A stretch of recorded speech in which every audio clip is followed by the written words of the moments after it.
Hello friends, Bharat में east India company और तत्पश्चात ब्रिटिश साम्राज्य के दौरान जो संवैधानिक विकास हुआ, उस श्रृंखला में आज मैं आपसे चर्चा करने चल रहा हूं रेगुलेटिंग एक्ट 1773। इससे पूर्व मैं आपको ईस्ट इंडिया कंपनी की स्थापना के बारे में जानकारी दे चुका हूं।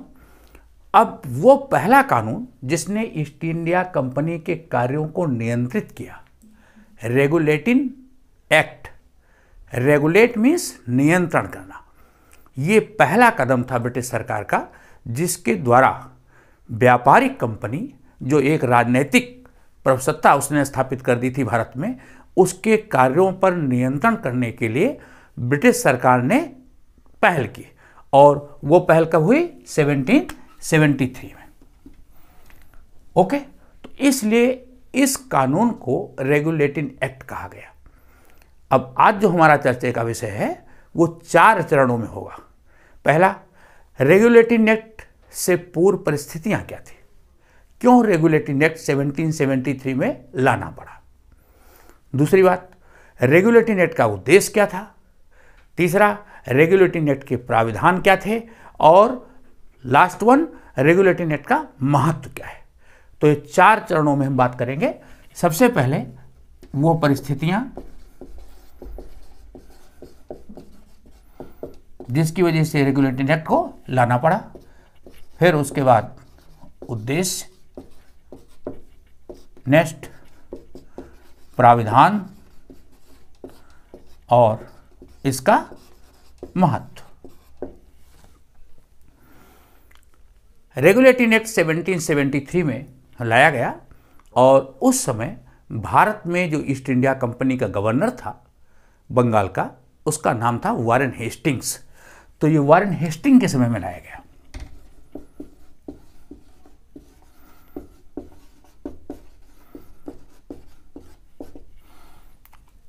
ओके, और ये क्यों 1773 में ही लाया गया, इस पर चर्चा करते हैं। वारेन हेस्टिंग्स से पूर्व जो भारत में गवर्नर जनरल थे, उन गवर्नर जनरल्स के कार्यकाल में जो ईस्ट इंडिया कंपनी के जो व्यापारी थे या ईस्ट इंडिया कंपनी के जो अधिकारी थे, जब भारत से लौटते थे तो भरपूर मात्रा में धन संपदा लेकर के भारत से वो जाते थे। और यही कारण था कि इंग्लैंड में जो अभिजात वर्ग के लोग थे वो भी उनसे घृणा करते थे, उनसे एक जेलसी रखते थे, एक द्वेष रखते थे, क्योंकि यहाँ से बहुत बड़ी मात्रा में वो धन संपदा लेकर के इंग्लैंड पहुँचते थे, जो भारत में की गई उनके द्वारा शोषण और लूट का प्रतिफल थी।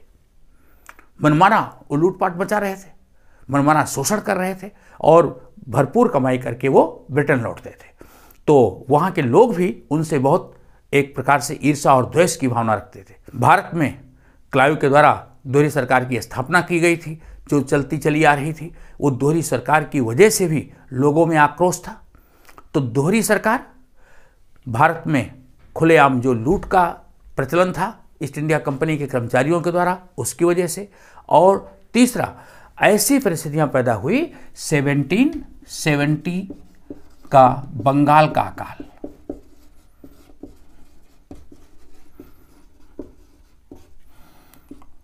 सेवनटीन 1770 में बंगाल में अकाल फैला और ईस्ट इंडिया कंपनी ने किसी भी प्रकार का राहत का कार्य नहीं किया। ईस्ट इंडिया कंपनी केवल दीवानी वसूल कर रही थी। वहाँ की जनता थी उसके कल्याण के लिए उसने कोई ऐसा इनिशिएटिव नहीं लिया। लोग मरते रहे, पशु मरते रहे, कोई उनका संरक्षण करने वाला नहीं था। ईस्ट इंडिया कंपनी ने इस राहत कार्य में किसी भी प्रकार की रुचि नहीं दिखाई। परिणाम यह हुआ कि भारी पैमाने पर मौतें हुई। तो ईस्ट इंडिया कंपनी के द्वारा बंगाल में राहत कार्य न किया जाना, अकाल के दौरान राहत कार्य नहीं किया गया। यहां जो उसके द्वारा शोषण किया जा रहा था और ईस्ट इंडिया कंपनी के द्वारा बंगाल में जो अवैध शासन,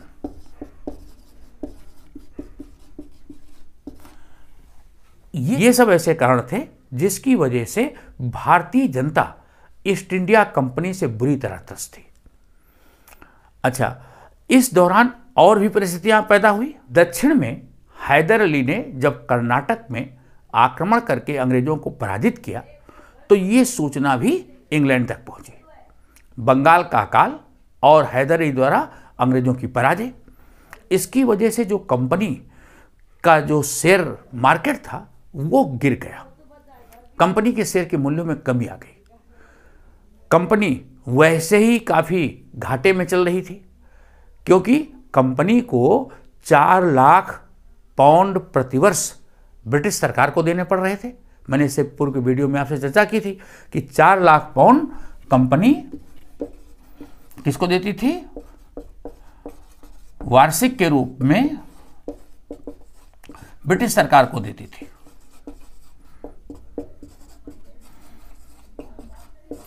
तो कंपनी को एक बड़ा मेजर अमाउंट ब्रिटिश सरकार को देना पड़ रहा था। साथ ही साथ कंपनी अपने निवेशकों को 12.5% का लाभांश दे रही थी।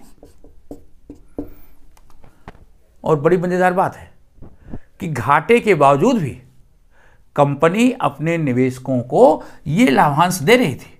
यहां तक कि 1772 में भी इस लाभांश की घोषणा ईस्ट इंडिया कंपनी ने की।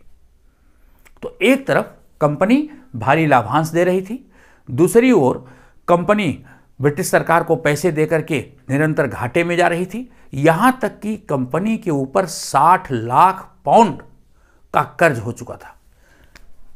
60 लाख पाउंड।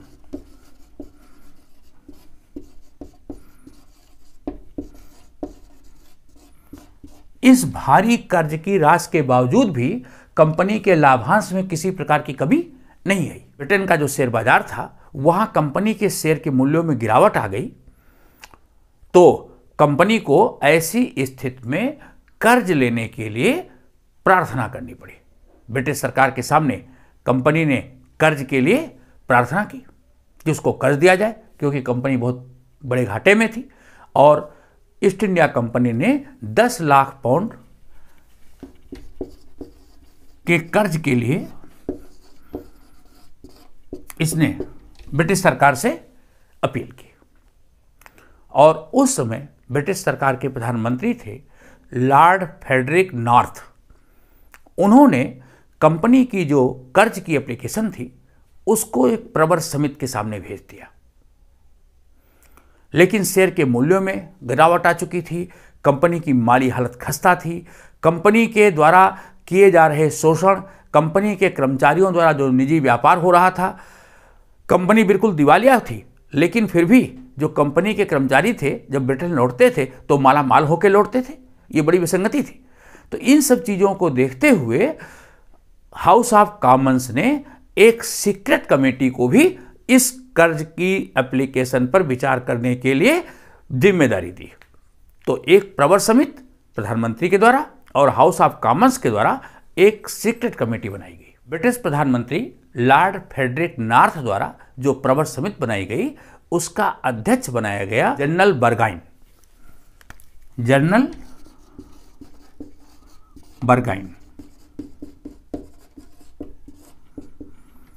जनरल बर्गाइन को उसका अध्यक्ष चुना गया। और इस प्रकार हाउस ऑफ कॉमन्स की जो सीक्रेट कमेटी थी, प्रवर समिति थी, ब्रिटिश संसद में जो ईस्ट इंडिया कंपनी की एप्लीकेशन थी लोन के लिए, उस पर विचार किया गया। और अंत में ब्रिटिश संसद ने निर्णय लिया कि ईस्ट इंडिया कंपनी को लोन दिया जाएगा। और ब्रिटिश संसद ने 14 लाख पाउंड लोन निश्चित किया कि 14 लाख पाउंड ब्रिटिश सरकार किसको देगी? ईस्ट इंडिया कंपनी को।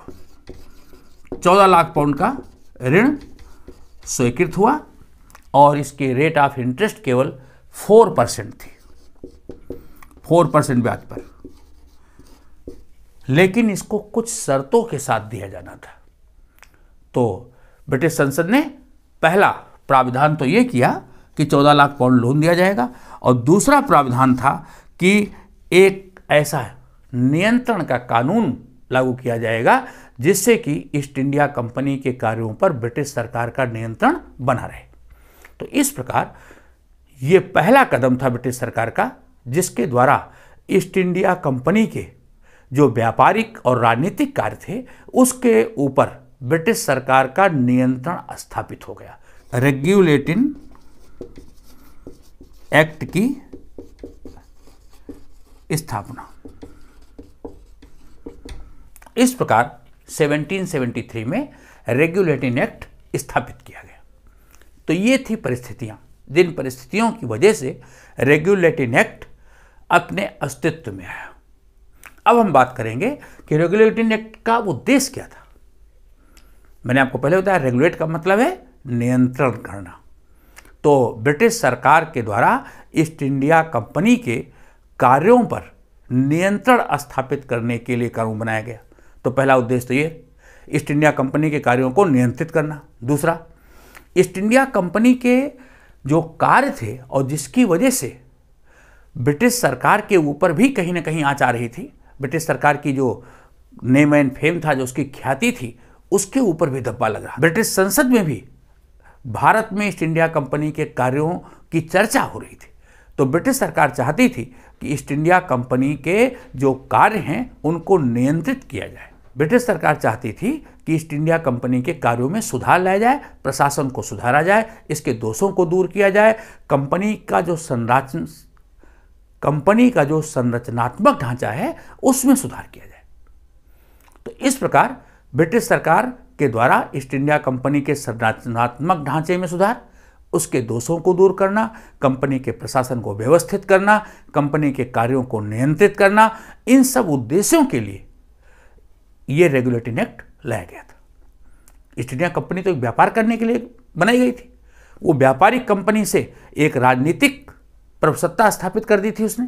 तो ऐसी राजनीतिक प्रभुसत्ता प्राप्त कंपनी के कार्यों को नियंत्रित करना आवश्यक हो चुका था, इसलिए ये एक्ट बनाया गया। अब इस एक्ट के प्राविधान क्या थे, क्या क्या प्रपोजल्स थे इस एक्ट में। रेगुलेटिंग एक्ट के जो प्राविधान थे, उन प्राविधानों का उद्देश्य ईस्ट इंडिया कंपनी का जो प्रशासनिक तंत्र था, जो इंग्लैंड में था प्लस जो भारत में था, इन दोनों को नियंत्रित करना था। तो इसके नियंत्रण के लिए इंग्लैंड में क्या प्रावधान बनाया गया। मैंने बताया था इसके पूर्व के वीडियो में कि ईस्ट इंडिया कंपनी का एक निदेशक मंडल होता था और एक कोर्ट ऑफ प्रोप्राइटर्स होता था, जो इंग्लैंड में होते थे। इंग्लैंड में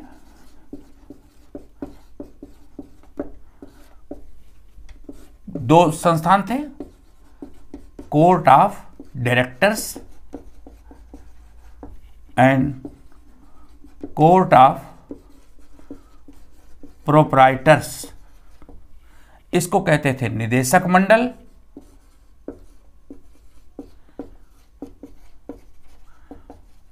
इसको कहते थे सुधारी मंडल।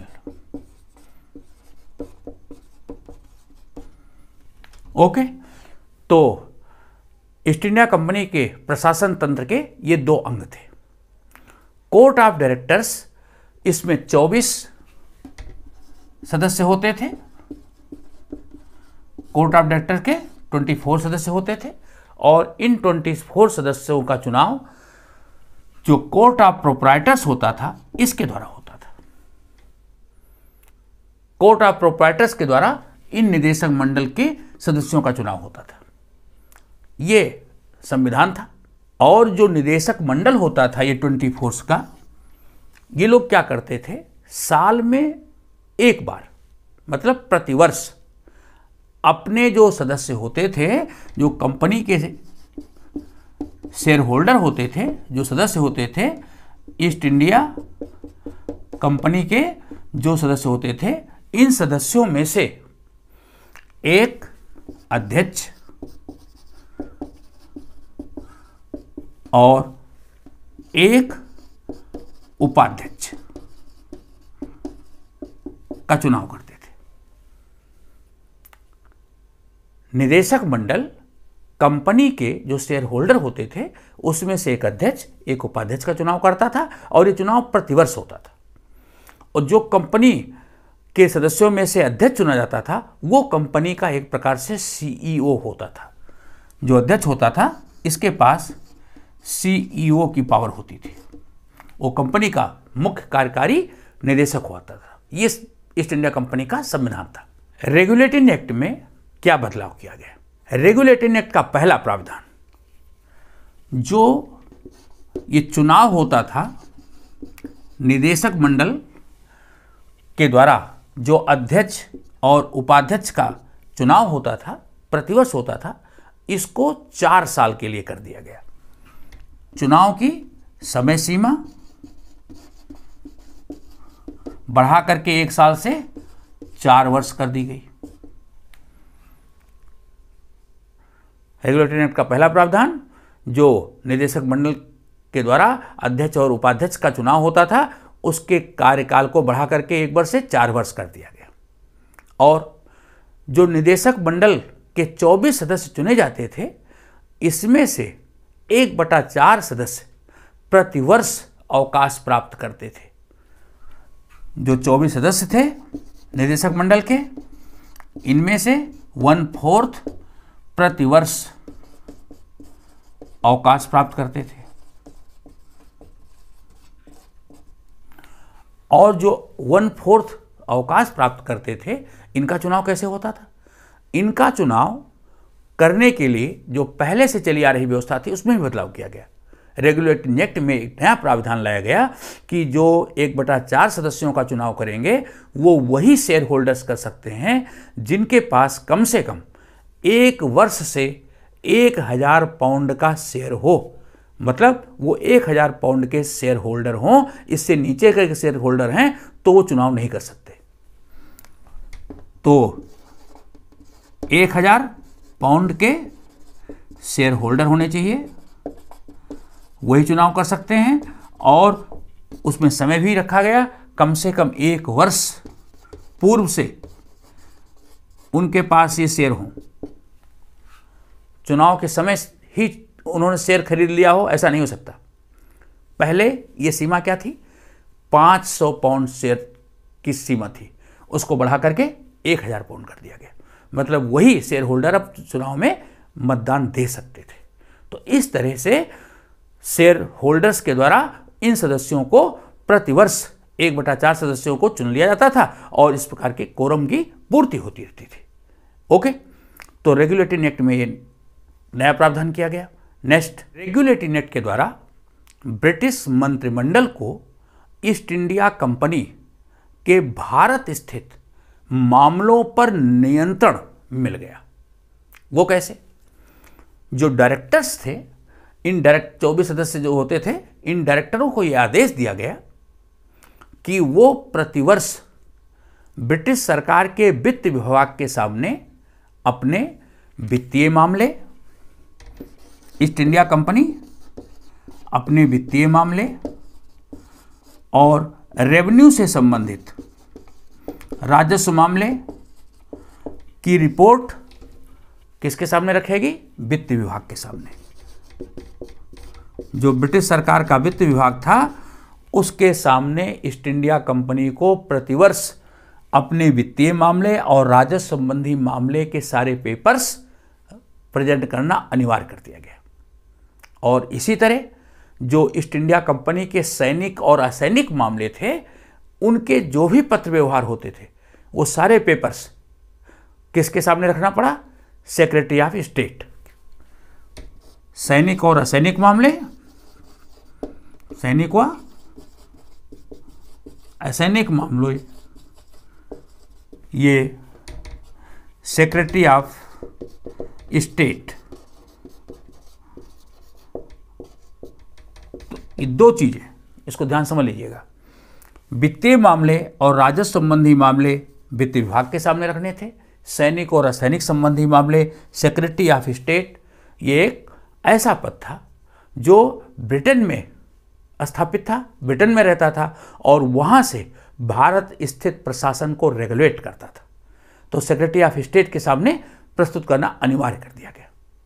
तो इस तरह ईस्ट इंडिया कंपनी के कार्यों के ऊपर ब्रिटिश मंत्रिमंडल का शिकंजा कस गया। नेक्स्ट, रेगुलेटिंग एक्ट में और क्या प्रावधान किया गया? रेगुलेटिंग एक्ट से आने से पूर्व भारत में जो बंगाल प्रेसिडेंसी थी, उसका गवर्नर अलग होता था, मद्रास प्रेसिडेंसी का गवर्नर अलग होता था, इसी प्रकार बॉम्बे प्रेसिडेंसी का गवर्नर अलग होते थे। इस एक्ट में यह प्रावधान किया गया कि बंगाल का गवर्नर होगा उसको गवर्नर जनरल कहा जाएगा और बंगाल के गवर्नर के अंडर मद्रास और बंबई के गवर्नर भी आएंगे। कुछ विशेष मामलों में बॉम्बे प्रेसिडेंसी और मद्रास प्रेसिडेंसी के जो गवर्नर होंगे उनके ऊपर कंट्रोल करने का अधिकार किसके पास होगा? गवर्नर जनरल ऑफ बंगाल के पास। और इस प्रकार वारेन हेस्टिंग्स को पहला गवर्नर जनरल ऑफ बंगाल बनाया गया। ओके, तो इस तरह ये एक नया प्रावधान लाया गया। बंगाल का जो गवर्नर जनरल होता था उसकी सहायता के लिए 4 ऐसे कार्यकारी पार्षदों की नियुक्ति की गई। गवर्नर जनरल ऑफ बंगाल जो होता था, बंगाल का गवर्नर,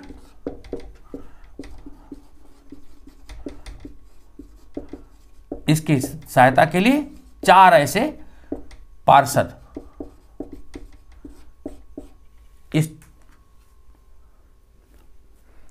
इसकी सहायता के लिए 4 ऐसे पार्षद रखे गए।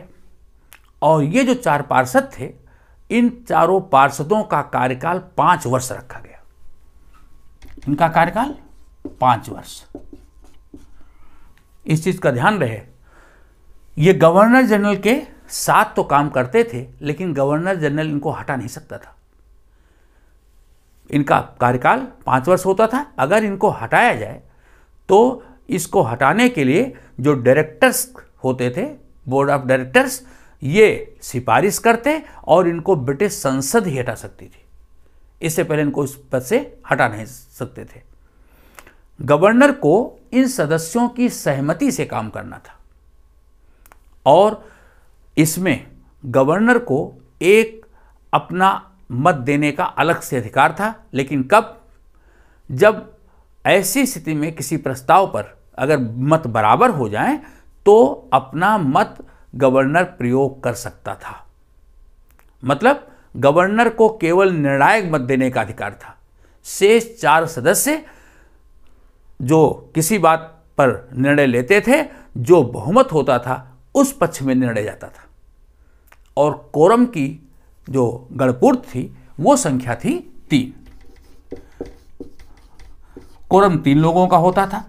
3 से कम सदस्यों की उपस्थिति न होने पर वो प्रस्ताव पास नहीं किया जा सकता था। तो कम से कम 3 सदस्यों का होना अनिवार्य था। और ऐसी स्थिति में अगर किसी ऐसे प्रस्ताव पर टैली हो जाता है मत, तो निर्णायक मत कौन प्रयोग कर सकता था? बंगाल का गवर्नर प्रयोग कर सकता था। ओके, ये व्यवस्था थी। जो 4 पार्षद थे उनके नाम क्या थे? फिलिप फ्रांसिस,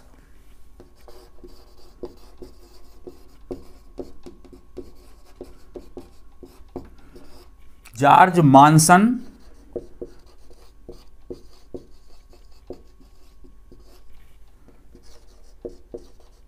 जॉर्ज क्लेवरिंग,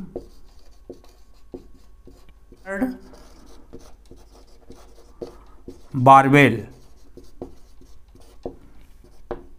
1 2 3 4 ये 4 पार्षद थे। Philip Francis, George monsoon, George क्लेवरिंग और रिचर्ड बारवेल।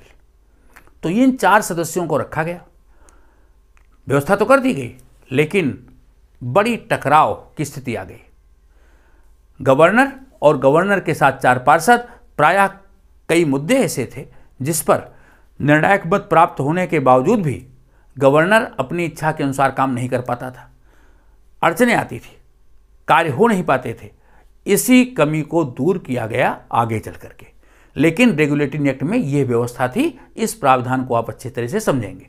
ओके, उसे हम अगले पिट इंडिया एक्ट में चर्चा करेंगे। रेगुलेटिंग एक्ट का नेक्स्ट प्रावधान क्या था?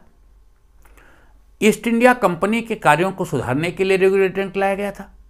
इसलिए जो बुराइयां थी उन बुराइयों को भी इसकी वजह से दूर किया गया। रेगुलेटिंग एक्ट से पहले ईस्ट इंडिया कंपनी के कर्मचारी भारत में अपना निजी व्यापार करते थे, तो उनके निजी व्यापार पर रोक लगा दी गई। ईस्ट इंडिया कंपनी के कर्मचारी ना तो किसी से उपहार ले सकते थे, ना वो रिश्वत ले सकते थे। उस पर पूरी तरह से प्रतिबंध लगा दिया गया। ईस्ट इंडिया कंपनी के कर्मचारी ऐसे भ्रष्टाचार के लिए प्रवृत्त न हो, इसके लिए उनका जो वेतन था उसमें बहुत बढ़ोतरी कर दी गई। आर्थिक दृष्टि से उनको उस समय का सर्वोत्तम वेतन दिया गया, जिससे इस प्रकार के भ्रष्टाचार में वो इन्वॉल्व न हो।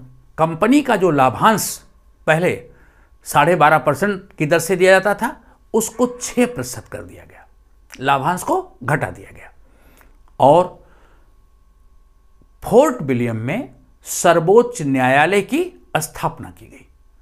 पहली बार ब्रिटिश सरकार के द्वारा भारत में संवैधानिक तरीके से न्याय युक्त प्रशासन देने के लिए सर्वोच्च न्यायालय की स्थापना कलकत्ता में की गई और उसका जो प्रधान न्यायाधीश था सर इल्जा एम्पे को बनाया गया और उनके साथ 3 और न्यायाधीशों की नियुक्ति की गई।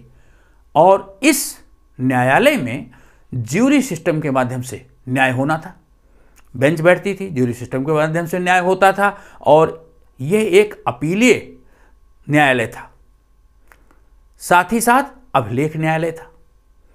अगर इस न्यायालय के निर्णय से आप संतुष्ट नहीं हो तो इसकी अपील कलकत्ता के बाद सीधे लंदन स्थित प्रिवी काउंसिल में ही हो सकती थी। तो इस तरह 1774 में कलकत्ता में सर्वोच्च न्यायालय की स्थापना हुई।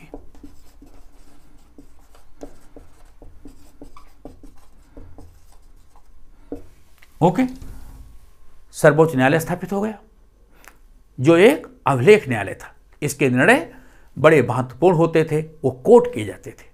ये जो सर्वोच्च न्यायालय स्थापित किया गया कलकत्ता में, इसमें सर इल्जा एम्पे को तो मुख्य न्यायाधीश बनाया गया और इसके साथ 3 और न्यायाधीश थे, मिस्टर हाइट, मिस्टर चेम्बर्स और मिस्टर लेमेस्टर।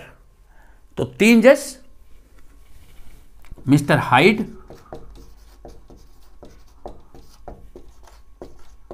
मिस्टर लिमेस्टर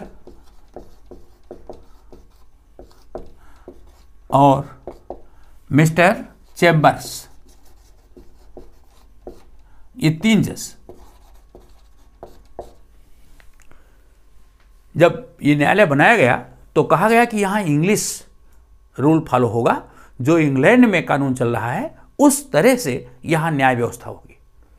लेकिन जब न्यायालय की स्थापना हुई तो यहां पर जो नॉन मुस्लिम या नॉन हिंदू थे उनके लिए तो इंग्लिश कानून और हिंदुओं के लिए हिंदू कानून, मुसलमानों के लिए मुस्लिम कानून लागू हुए।